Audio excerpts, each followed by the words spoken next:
Welcome to the Big Fat Gay Podcast, where we like to talk to things that are weighing...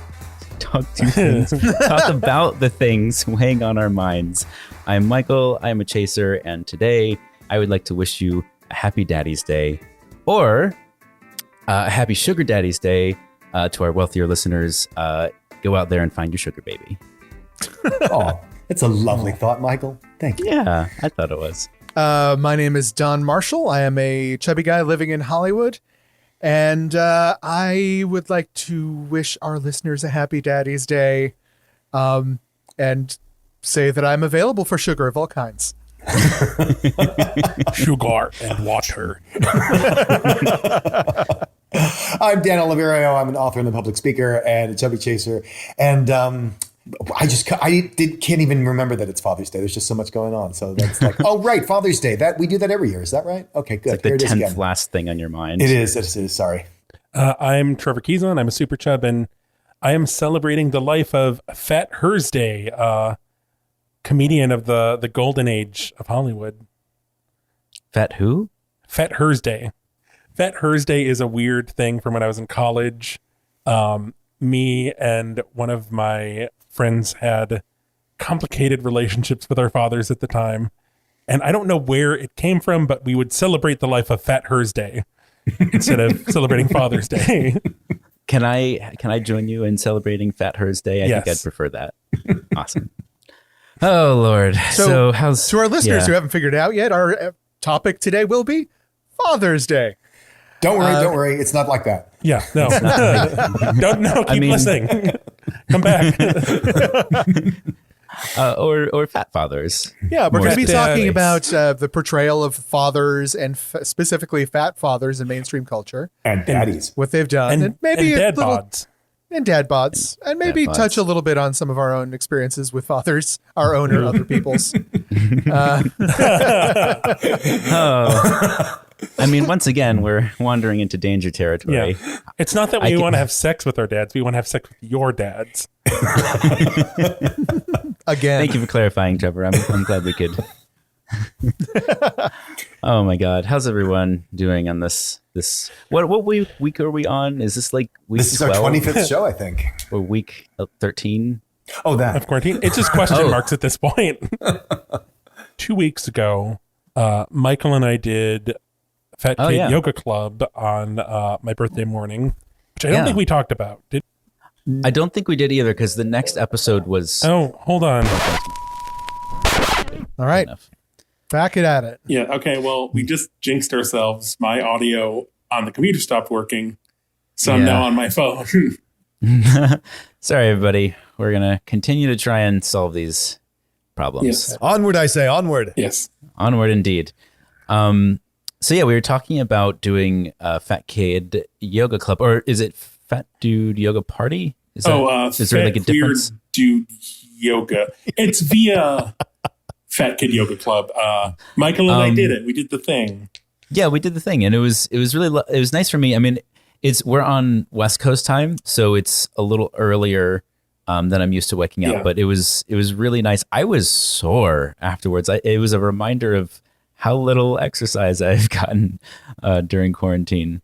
But it was really nice to just be kind of social and meditative and get a little bit of exercise in. And I found it very therapeutic. I just signed up for their list, so I might give it a try too. Ooh. Oh, good. Yay. But it's fun. Check it out. So, there's more of those. There's also some new, he's doing some new things. So always check out Fat Kid Yoga Club. Yeah.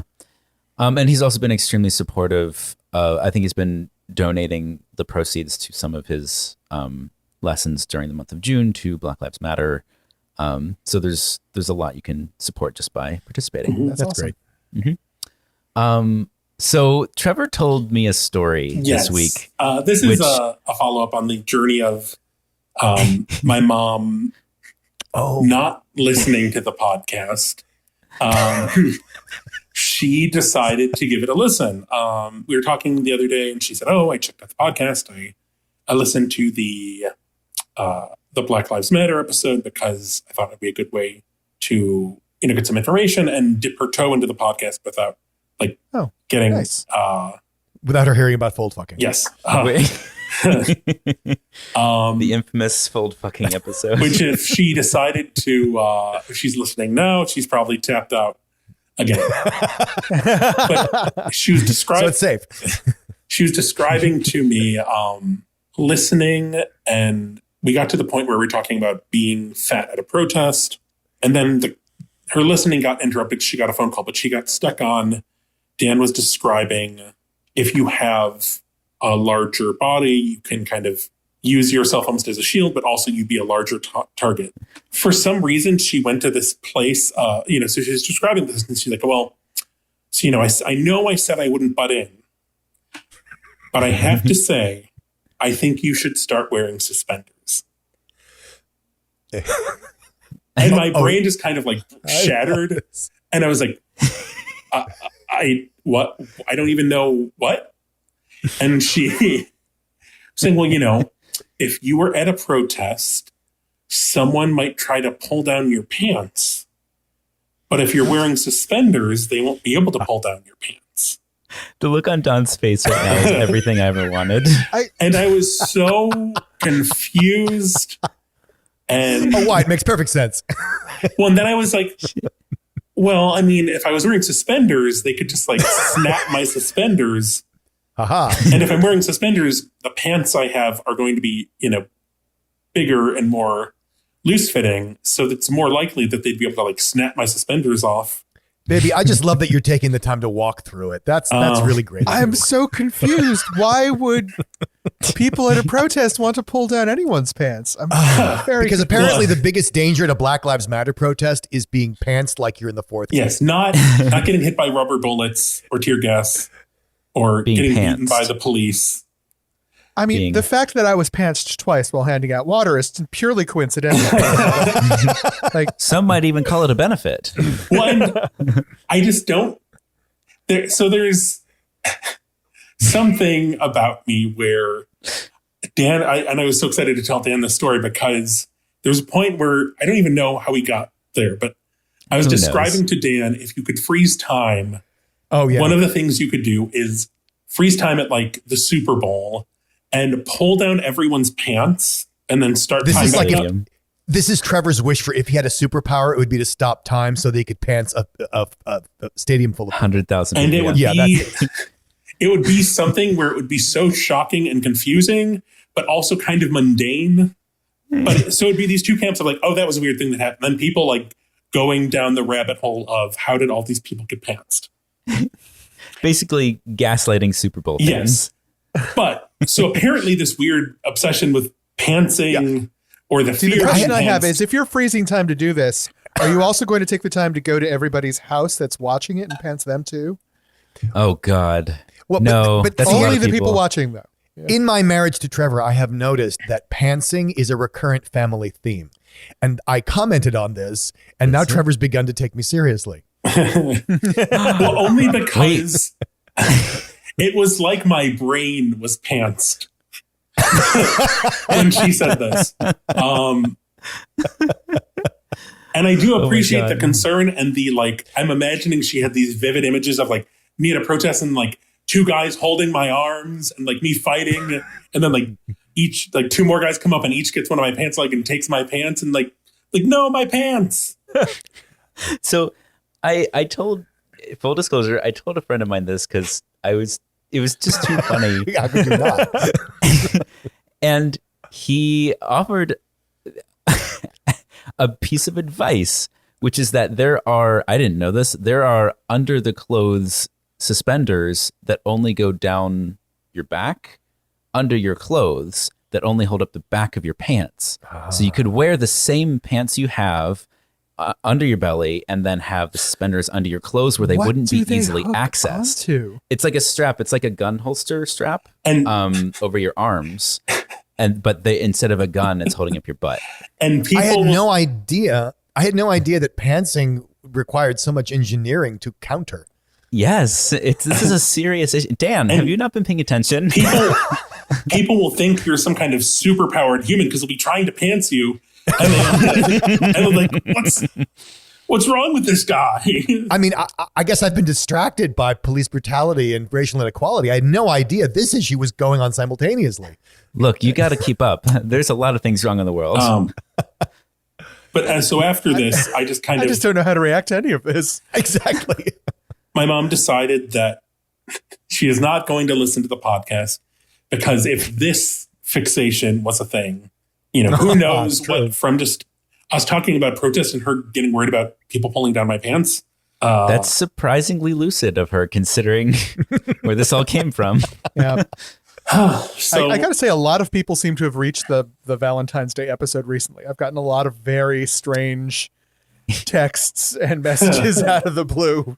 I think we should put warning messages on all our shows just to get them listened to more often. Yeah, it's true. It's quite a hook to say, like, hey, just so you know, shit's going to get sexy in a minute. Actually, on the theme, I almost pantsed myself this week. On purpose or? No, I was feeling a little large, so I pulled out my fat jeans and I kind of realized, I guess I haven't gained as much weight as I thought I had. When I got home, I'm carrying groceries up the stairs, so I've got things in both arms. I haven't strapped on my mask because I'm just going from the car to the room, so I actually have my mask. I see a neighbor. I pull out my mask. I've got it over my face while holding groceries in both arms. At which points my pants go, now's our chance. And start heading south as I'm going up the stairs. And you have to picture, like, there's a neighbor ahead of me, there's a neighbor down below me, and there are dogs barking at me from two different doorways. And your pants are slowly dropping down. I'm actually starting to walk a little bit like a cowboy, just trying to keep my pants above my knees. You need the suspenders. You need the under the shirt suspenders. In my mind, I've seen too many Looney Tune cartoons, though, so I'm picturing the pants actually going down and like bouncing back up with a little boing sound. Guys, we spend so much time strapping on our masks, and how little time we spend strapping on our pants. Yeah, think about it. Yeah, those thoughts. Just don't think too hard about it, because you'll pants yourself. You'll pants your brain. Just wow. Well, good job, everybody. Yeah. We solved that. We've contributed to the world. I just have a note here that says Dan's award show. What is the? Are you up for an Oscar? Did you win an award? Not exactly. So, as you might know, the Tonys and a lot of the Broadway theater scene is closed. However, Broadway Black is going to present their first annual or inaugural Antonyo Awards in celebration of the Black Broadway and off-Broadway community.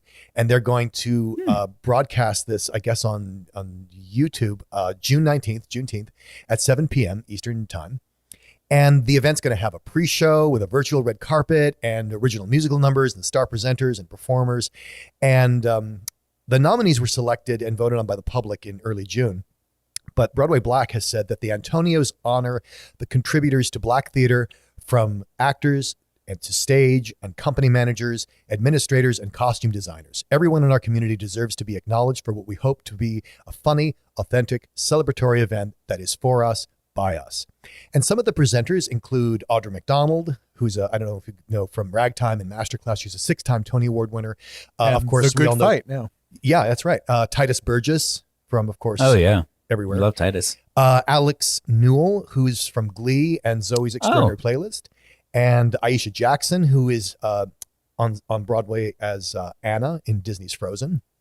So awesome. It should be a time. And like I said, it's going to be virtual. And it's just I thought it was a really great way to celebrate what we've been talking about. I'm just hoping they get more hits than the Trump rally that day. Oh no, they moved the Trump rally. They did move it. Finally. Oh, did they? Yeah, because they were like, oh my God, we were stupid. Okay, we'll move it a day. Idiotic. I saw an interview. He was trying to say like, oh no, we're doing it out of respect for the Black history there. Oh, go fuck yourself. You're going to have a rally with no Black people at it to celebrate Black history. No. They actually put out a casting call for people of color to show up at the rally. Did they? They did. Mm-hmm. Yeah. They do. Why this. am I surprised? They by do. that? No, they do this often. They do this anytime. That's why they accuse the Democrats of doing it all the time. Basically, whatever they accuse Democrats of, you can usually assume they're doing it, and that's why they think that someone else might be doing it too. Well, that's why it's so believable to them, because they do it. Yeah. So it's interesting. So Alex New will be presenting, but he also performed with the Boston Gay Men's Chorus. In fact, if you check it out, he did a few videos. One of which is I know where I've been, which was his big breakout number on Glee. He does a fantastic version of it with the chorus, which segues to my little update as far as like trying to keep my activism going. We recorded a series of interviews with chorus members who are all like protesting and getting involved and staying involved, getting their perspectives. And usually I'm the guy behind the camera, kind of making sure the tech works and, guiding the process, maybe suggesting questions for the interviewer to ask, but I'm behind the camera. And as we were going through, I realized I have an opportunity here to actually contribute my own voice. And one of the guys who had been talking was like, when you are first thinking about something that you might do, your gut is going to say, wait, do I really need to do this? What if people see me? What if people hear me? You get shy or embarrassed, or maybe you quelch it before you even get to the point of doing it. And that was happening like in the moment as I was listening to other people talk, that was happening to me. And I was like, you know what? No, I'm going to do this. Nice. And it was scary.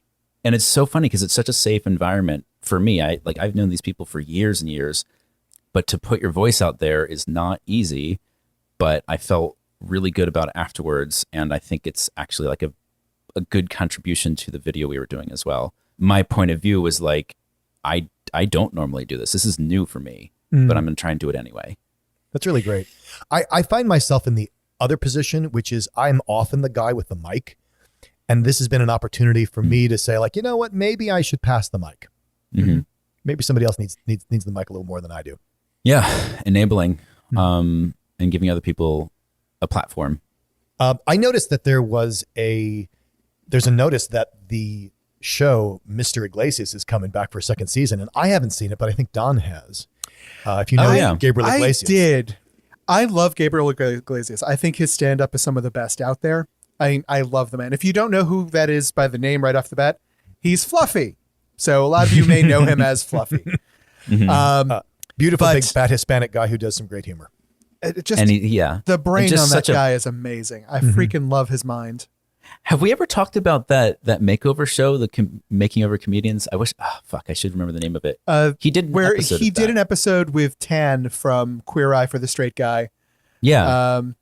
Where he got a little bit of a makeover.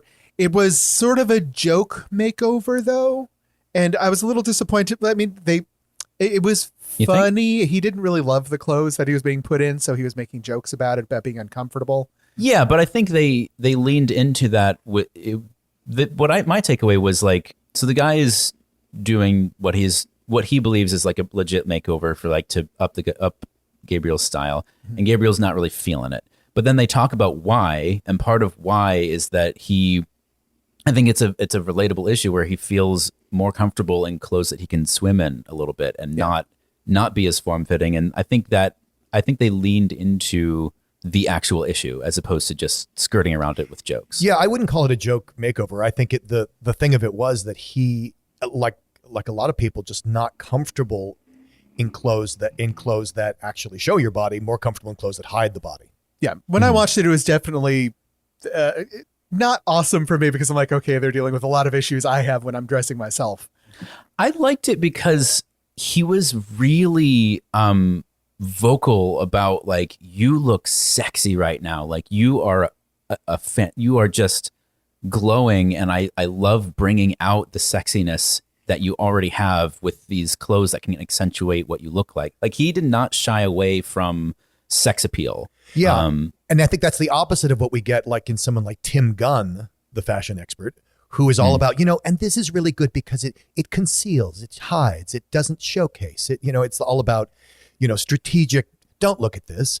And I love that this was, this is your body and it's beautiful and we're going to show it.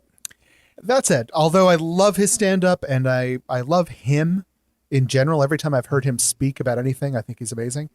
I found the I can't remember the name of the sitcom on Netflix. Mr. Iglesias. Mr. Iglesias. He plays a school teacher, a lot of kids. It seemed kind of family friendly when I watched it, which is fine, but it just felt old fashioned to me. It didn't feel like what I saw of it, his humor wasn't coming through. And it very much feels like a 90s sitcom. Really 90s. Yeah. Really 90s. Which I guess if you like 90s sitcom, this is the show for you. But it's, and it very much in the structure and like, oh, that was a joke. You're right. I guess that was funny.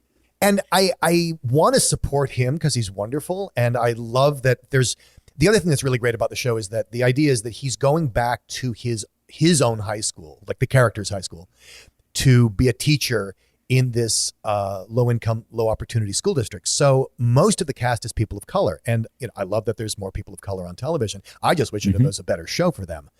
Yeah. Sure. And there are some people who are going to love it. I mean, I bet. Well, it's got a second season. Somebody loves it.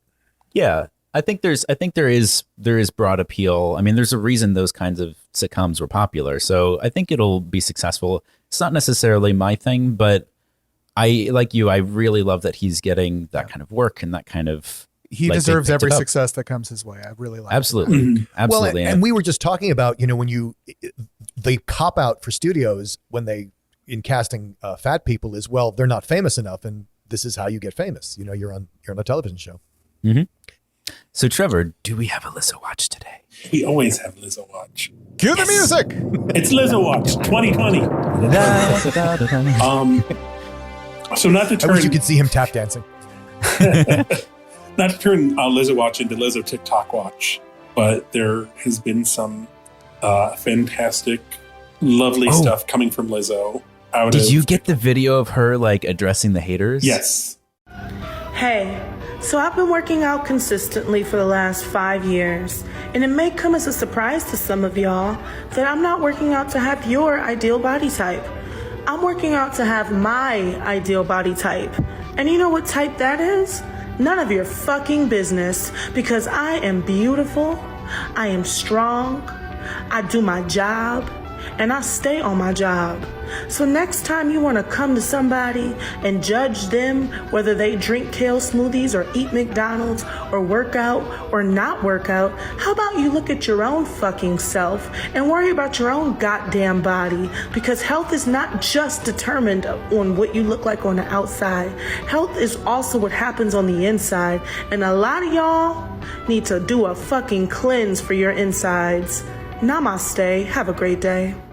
There's also kind of on the same track. So once again, I am old. I'm 31 years old now. Trevor. Almost a third of a century. Behold the ravages of yes. age. There's a thing on TikTok where it's side-by-side video. And I think this is a TikTok family responding to mail. And so it's half the screen is them and it's Lizzo reacting. And it's hate mail, basically if you don't get your son to exercise and lose weight, he's going to be the next Lizzo. And they're reading it, and then they all just start freaking out. It's you're going to be the next Lizzo. Oh my God. And the kid starts freaking out, and then he gets up and he's twerking. That's a wonderful thing. Yes, it's wonderful. That. And she's just loving it. And it is it's beautiful. So she's owning the TikTok space. Yes. And then the last is we have another vegan cooking video that is also I think the summer jam of 2020. The summer bop. Yes, bop. Is a bop a thing? I don't know. I'm 31 years old. Yeah. It was a thing. But it's basically Lizzo rapping while making vegan frankenbeans and I made vegan frankenbeans, add some grapefruit spencer, please. Put some mint up from the trees. I made vegan frankenbeans, stirred it up in my cup. I made frankenbeans. I made vegan frankenbeans. Look at the smoke. Look at the steam. Look at the salad. Gotta eat them greens. Put on the nuts.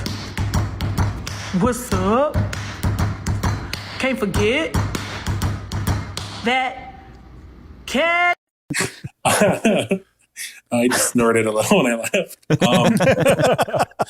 It's that kind of the good thing if we keep putting in Lizzo's audio, Eventually, maybe we'll get the attention of her lawyers and then the attention of Lizzo. Yes, and and she'll hear the show before she shuts us down. Yes. All right, everybody. You ready? Let's go. do some dads. Let's do some, well put. I mean, well. So we were thinking, given the fact that Father's Day is a few short days away, I'll take note. I don't know, maybe you need to go get a coffee mug.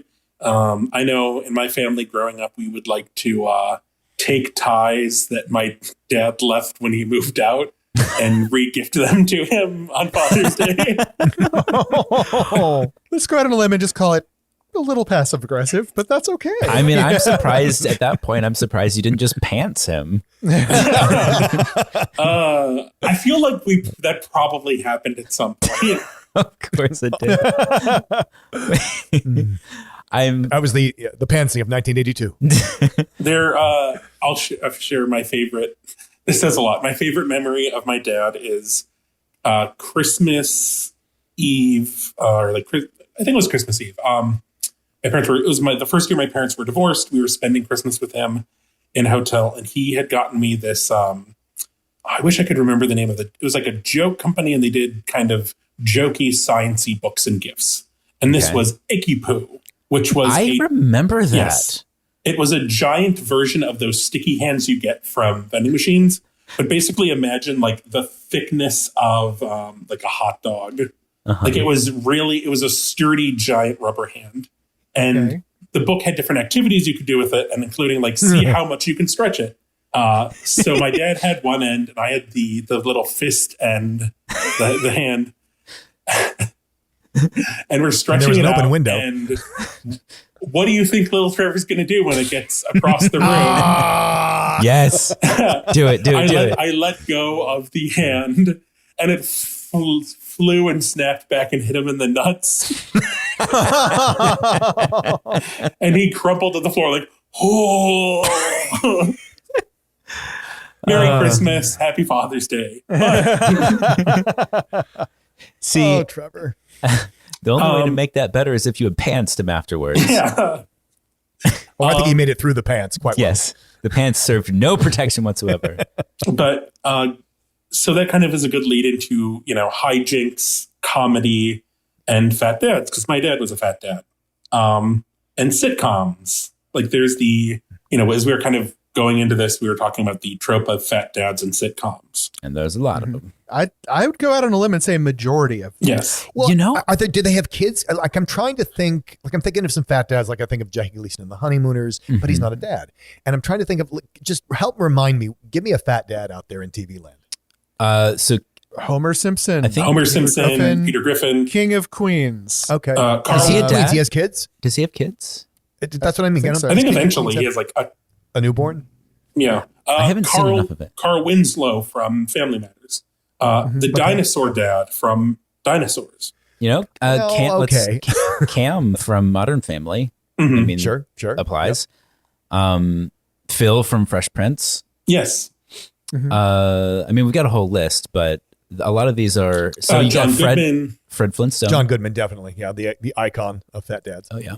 Yeah, like outside the perfect American nuclear family stereotype from the 1950s, where the dad tends to be a little bit more like Leave It to Beaver style father, tall, lean, and absolutely distant, like no personality, just a paternal force. As soon as you start introducing personality to the equation, you start seeing fat dad everywhere. Like when they're no longer just sort of a cardboard cutout. Well, you could argue that the fat dad is just a different type of cardboard cutout. I was just going to say Bob Pinciotti from that 70s show. He's about as weird as he get. I wonder if it's the shift from dad as moral authority to dad as comedy figure. And what's funnier than a fat man? Well, I could understand that argument, but I think for me, Homer Simpson always comes up as sort of the iconic fat dad stereotype, because he embodies all of the stereotypes you have of the fat dad. Yep. That not too bright, right? Generally caring, but unable to figure out how to express it in any way. That's a fat dad stereotype. There's a gruffness usually. Like Dan Connor, nobody is going to say he's an abusive father. No. but he is a tough father. You know, he's not necessarily a big, squishy, lovey-dovey, cuddly kind of dad. You know, the fat dad imagery immediately kind of made me think of like the fertility goddess statue. No, I think that's. I was actually going to make the same comparison. Who would be the like? It's okay. Who is the equivalent of the fertility goddess statue? Like, who is that for fat dads? Would we say Jackie Gleason, or would you say Homer Simpson? I was going to say John Goodman. I don't think I agree with any of those. Who would be I do hold up Jackie Gleason as a fat dad because he is, even whether or not they had kids, which they did not, if I recall correctly. He was the prototype that all the others have been built on. So they added kids to Jackie Gleason. True. That's certainly Homer Simpson. Yeah. 4,000 years from now, when they're digging in the rubble of Earth, they're going to unearth a DVD with Jackie Gleason on the cover and be like, this is this is the American. This is where it all started. Ideal. You know who I would put? He's not a main character by any means, but I think the person who is closest to that image for me is Jerry Gergich / Terry / Gary / Larry from what? Parks and Rec. He's not a lead on the show. He's a recurring, but as far as like the way his personality is incorporated into the show and like how he's represented, like I that to me is the closest to that image of like the fertility goddess. I don't know the character. I mean, he's so the punching bag of the show. Yeah, everybody hates him. But but his family doesn't. I mean, his family loves him. That's true. And he's very much the giver. To me, it's a tiny detail of his role in the show is that he's liked by the family. Sure. I guess I'm talking more about the character himself and not so much the broader show. Okay. That's fair. Because I would say the stereotypical fat dad character is not a nurturer. He wants to be, but he doesn't know how. As a matter of fact, when I was thinking about this, I was actually thinking in my mind, the stereotypical fat dad character from sitcoms is actually a force of conservatism on the show. They are the ones who believe things are supposed to be a certain way and have to learn something new. But I wonder, is that fat dad or just any dad on a comedy or on a sitcom? Well, that's probably fair. Can anyone remember the sitcom that came out recently of, because the sitcoms that are coming to mind right now is like Modern Family, Fresh Off the Boat. The sitcom with the gay kid that came out lasted like 2 seasons. I know what you're talking about, but I can't think of the name. I want to say they were Irish and it was like the Murphys or something. Something like that. Oh, yeah. But in all of those, the father is not a force of conservatism. The father is sort of a living, vital character that wants to make things better for everybody, but still doesn't know how, right? Yeah. They're not fighting to keep things the same.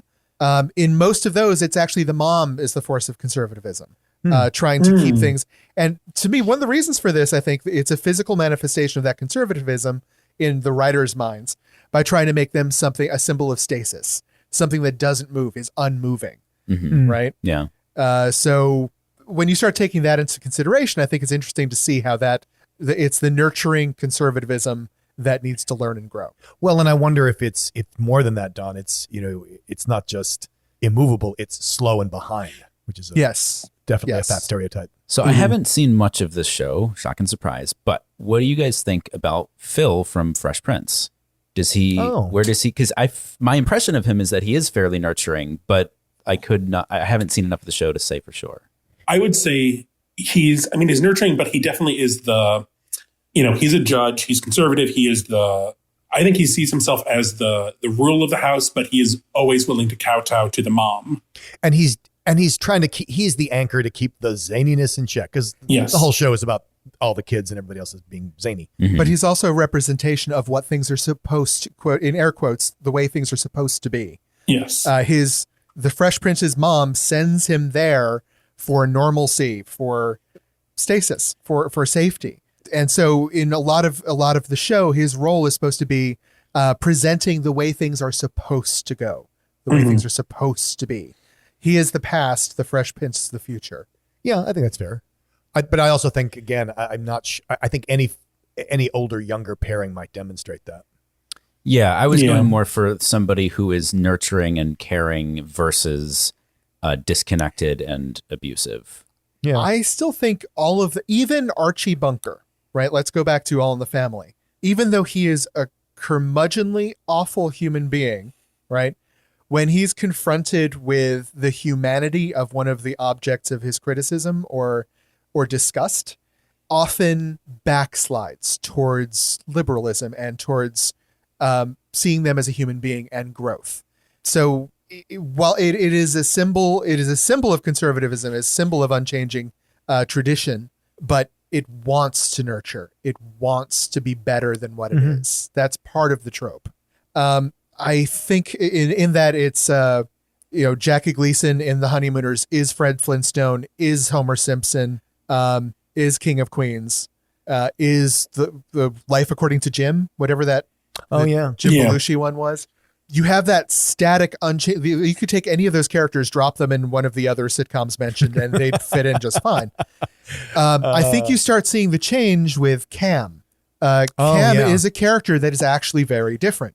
This is from you should Modern Family. Modern Family. Cam in Modern Family is actually intelligent, right? He is an unabashed nurturer that believes in his ability to nurture, not only in a feminine way, but a masculine way, right? In that he is both sort of the stay-at-home nurturing worrier and a freaking football coach, a leader of young men, training them to be men in society. That is not something that Fred Flintstone could do or Homer Simpson could do or, any of these other characters. I wonder if that's because once you break the dad out of straight white male land, a lot of bets are off, which would also explain the Fresh Prince of Bel-Air's dad, where I think it's a little bit different. I think what you said about him is true, Don, but I don't, when I think of Phil in Fresh Prince of Bel-Air, I do not think Jackie Gleason. I do not think King of Queens. No, that's fair. That's totally fair. He's also brings a higher level of sophistication because unlike the blue collar fathers, he is a white collar, extremely wealthy person as well. Yeah. So that gives him a slightly different in and presentation than some of these other characters. Which is worth bringing up too. Fat dad tends to be blue collar. I just have to plug the dinosaurs once again. Yeah. Earl Sinclair is a tree pusher for the We Say So Corporation. I would say, the dinosaurs is basically the Simpsons if they were dinosaurs. No, 100%. I'd actually think of him more in the same breath as Family Matters father. I wonder how this bears on us and our listeners. And what I'm thinking of, happens to me a lot, is daddy. Being called daddy, the daddy worship, maybe even the dad bod if you get in the Chub Chaser community. I'm wondering how you all feel about if you have been called daddy and how it sits with you. So the first few times it happened to me, it wigged me the fuck out. Same here. Yeah, I was not comfortable with the first few times, but I would say over the past 2 years, I've pivoted in that a lot of the stereotypes tied up with the daddy type, for me, are desirable stereotypes that I would like to bring out of myself. A nurturer, a leader, someone who protects, someone who is not cruel but can be strong. These are stereotypes that I like. And I don't mind trying to bring a little bit more of that into me by embodying that label a little bit. Yeah, I would say that I have a very similar journey that you like. The first couple of times it's like, what the hell are you talking about? Because nothing is less hot to me in a sex scene than thinking of my father. If I can be slightly graphic, just a little bit more graphic than I'm comfortable being. The first time I looked down at someone who was doing something lovely to me down below, he looked up to me and locked eyes and said, "Oh, you like that, Daddy?" Nope. Out. I feel like you can't surprise somebody with that in the moment. It has to have kind of popped up once or twice beforehand. Yeah, but get me ready for that, because that's not a moment I want to have in the bedroom. No, but as Don said, I think when you understand where they're coming from, if they're coming from a place of they see you as nurturing and paternal and wonderful, then yeah, I mean, that's kind of hard to remonstrate against. I guess the other context that I get it in is sometimes people, if I'm chatting online with someone, they will throw it in like at the beginning and end of every sentence. I'm like, okay, stop that now. There is, yeah, I think with stuff like that, you always are going to want to look at what feels authentic. Like you don't want to, I would think that you wouldn't want to feel forced into playing a part that doesn't feel like you. Exactly. When it gets rolled over you like with a paint roller as a role to play, that can become offensive. That's a really good way of putting it. Yeah, like you can call me daddy as long as you're treating me like Don. I've been called daddy before, which is just so. I was called daddy when I was like 19 years old by someone older than me, and it was just the most like I am like paint roller like on my face. Like what do you like? What is happening? I mean, for the few people who don't know what Trevor looks like, I often describe him as a cross between a teddy bear and a cherub. Yeah. So daddy does not exactly spring to mind. Well, and it's even, let's talk about your personality too. Like that's so not your thing. It's just not your thing. Come on, son. Boy. No, it's so not my thing. Well, and also I have like a very like, I'm holding out my hand for those of you listening, not watching, with the whole daddy thing, because as someone who like definitely has had daddy issues throughout his life, I feel like that's not where I go with those issues. Like I know there are some people who it's like that is a fulfillment of something that they're lacking. And to me, it's like, because it's like, I associate that with like, this is a weird, complicated relationship that is not fulfilling. I do not want to recreate that with someone. Do you think, so that's an interesting question. Do you think that people use that word in that context because they are relating it back to fatherhood? Because that's not the impression I get. I think some people.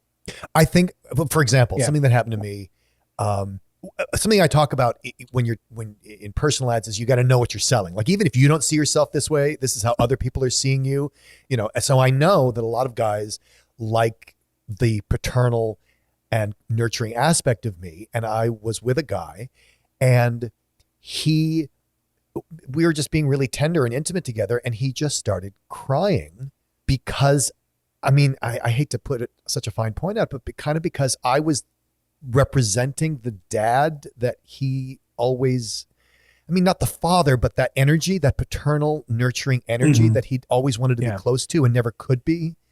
And he just broke down and apologizing all over himself because he felt so embarrassed about crying.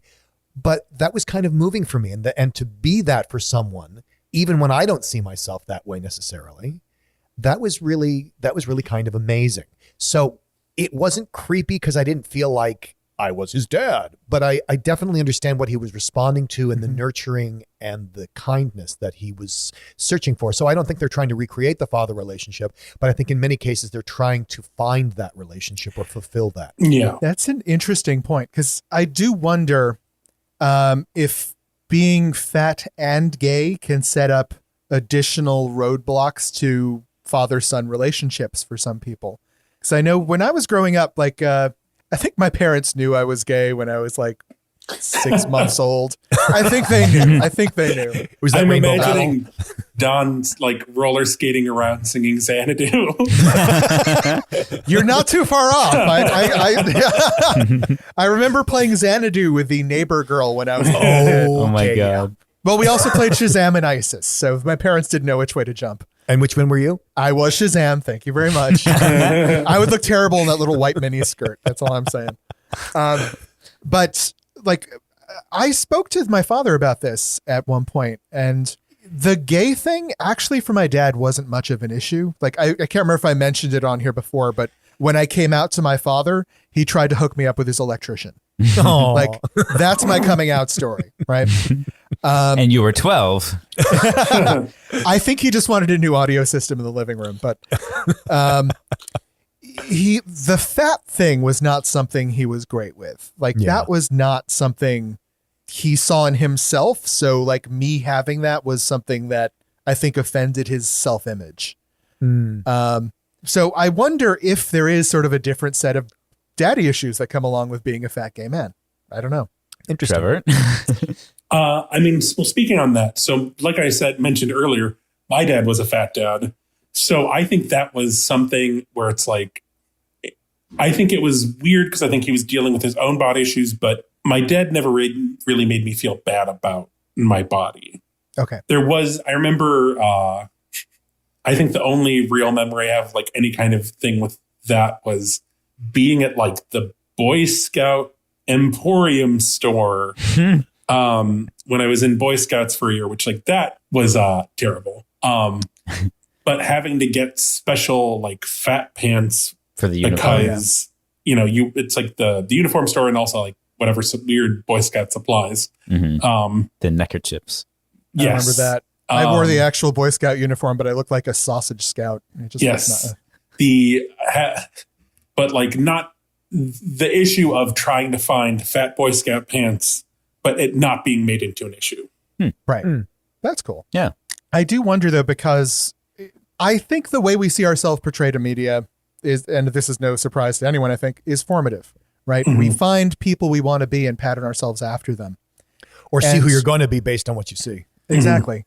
And so I think there being so few examples of fat characters that you want to aspire to, the fat dad trope, right? Because it's not a malicious trope. He's not the bully trope. He's not the evil boss the fat boss trope. How many other fat characters are there that have aspirational aspects to them? The fat dad is one of the very few. I can't help wondering if that probably has affected some of the ways that I've developed my own personality, is trying to pull in some of the better aspects from those tropes that I've been presented with my entire life. Your habit of pushing over trees. It's only happened twice. My back was itchy. But that said, I think it's worth pointing out that like the fat dad trope is not a wonderful one. The fact that it's a trope in and of itself is not a wonderful thing, but it is one of the few like kind representations. It's one of the few positive portrayals that you can find of fat guys on TV. So I think it's one that I can appreciate more than some of the other ones that have been forced down my throat over the years. That's fair. Any other thoughts on the fat dads, guys? No, I think we're just ready for your bit. Your little daddy bit. Okay. Well, I have since in celebration of Father's Day, I've brought along an incredibly inappropriate bit. Wonderful. I hope that all of you will enjoy. Perfect. I'm calling this bit Daddy or Oh Daddy. Oh, daddy. I have taken a couple book titles and descriptions from books from Amazon, and you'll have to tell me if this is a book that is an educational book about parenting and mentoring, or if this is porn. Oh, All right, awesome. Okay. straight This is up going to be a porn. good erotica. one. All right, so I've got 5 of them for you. All right. Daddy or Oh Daddy. The book title is And Spoil the Child. Now I've taken the descriptions. Some of them I've just sort of cut off or ellipsed out a couple words here and there, but these are actual descriptions from the site on each of these books. Enter the hallowed halls of Mount Holly's boys' prep school, where young men are trained for athletic scholarships at prestigious universities Porn. and hidden away for unseemly histories. Oh, daddy. Now, I will be trying to read these with as much salacious content as possible. And Spoil the Child. We have 2 Daddy. for porn so far.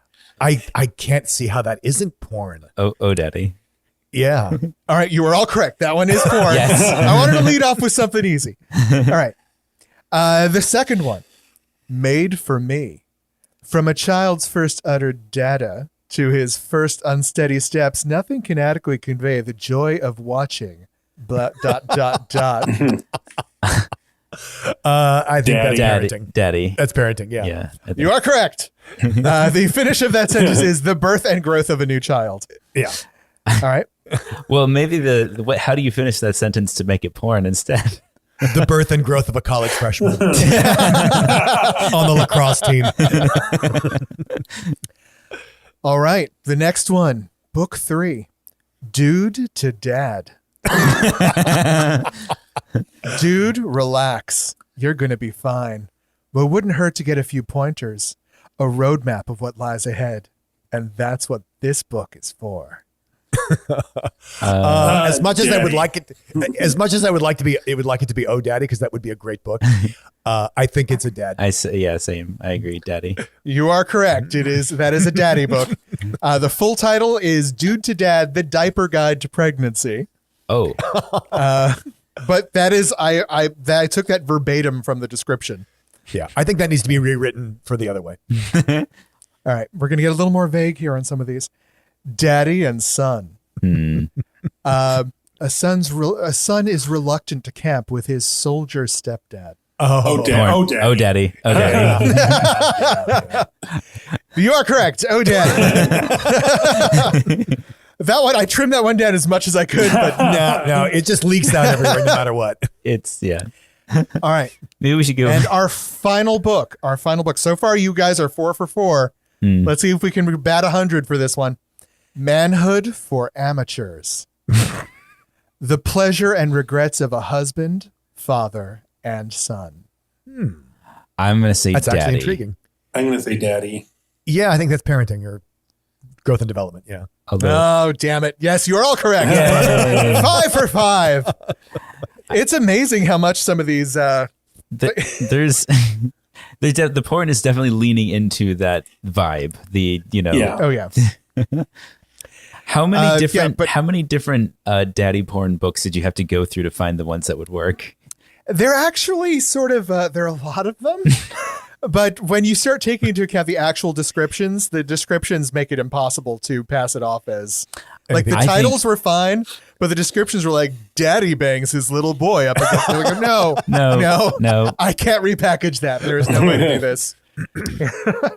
So, do you have any book titles you'd like to share with us of Daddy or Oh Daddy? Ooh. Maybe not. Or are you living it in real life? Oh, dear. Intriguing. So we're almost done. I guess it's a tip. I don't know what it is. It's a tip. It's a plug. It's Out with it. a thing. If you're listening on launch day, it's Wednesday the 17th. On Thursday the 18th, Very good. I will be taking part in NAFA's webinar series, this month being Fat and Queer Intersections. You might want to say what NAPA is. NAFA, I mean, we've mentioned it before, but NAFA is the National Association for the Advancement of Fat Acceptance. Yes. It is going to be online. You can go to nafa.org, NAAFA.org.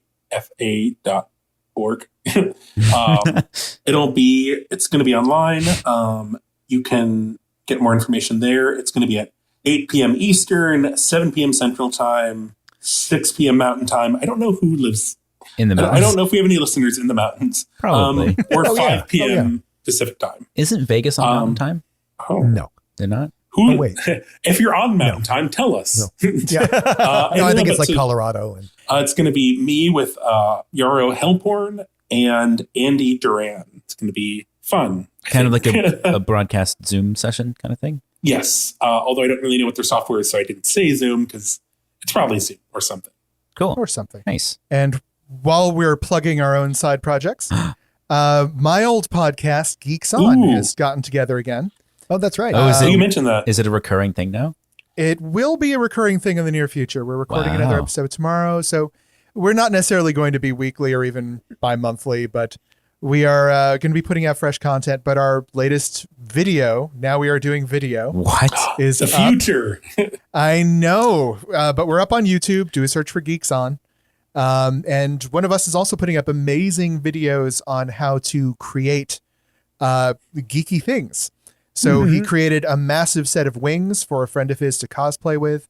He just finished putting together a digital pinball machine that has literally thousands of pinball machines from the 1950s to present in there that you can load up and play. And it looks just like you're playing on a regular pinball machine.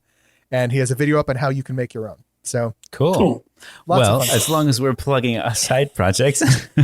I also participated in a podcast that a friend of mine, Kyle Brule, started called I Know Film and You Don't, which is sort of a tongue-in-cheek title. But this first season was about cult films. So I did a few of those, including Evil Dead 2 And it was a lot of fun. And that should be launching this month, I believe. I'll probably share some of it on social. If you're interested, follow me on social media and you'll see more. Yay! Yay. And we'll post about all of these things on our website. Which is? Okay, hold on. Play me in. There's no play in. There's no intro. It just goes. Okay, it's just starting. It's starting. It's already going. We're on Twitter and Instagram as @BigFatGayPod. We're on Facebook as the Big Fat Gay Podcast. Our website is www.bigfatgaypod.com. Leave us a 5-star review on Apple Podcasts or Stitcher. Send us an email. Give us a like on Facebook. Do all the things. Maybe do all the things. Give your dad a high five for us. Or if you're a My Brother and Me listener, a kiss on the lips. Sorry. The people who know that show will laugh hysterically. And the rest of us will wonder. Yes. We'll just sit here. We're going to make Michael sit here with that for a moment for those of us who don't listen. But yeah, maybe you're listening in the car with your dad and he's has a whole lot of feelings now. And he's ready to kiss you on the lips. So watch out. Watch out.